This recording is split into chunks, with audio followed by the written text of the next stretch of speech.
my face to the back like I'm taking a slap. I need a drink. What's up, fuckers?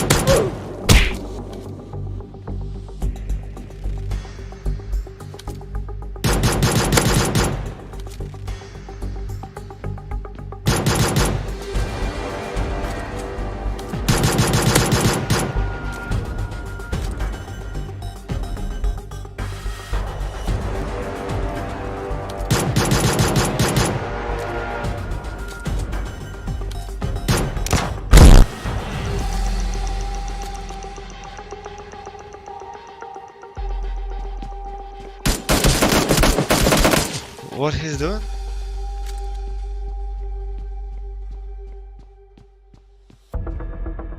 Oh, hi, Mark.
Y me llama el cocinero.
Somebody saying some dumb shit, look at them like this and say, shut the fuck up, shut the fuck up, shut the fuck up.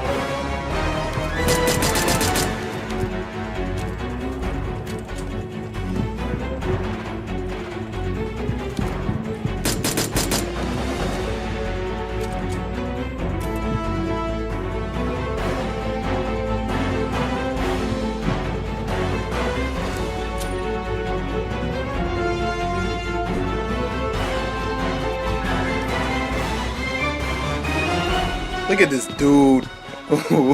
Wait till you see the. No, no, no, no.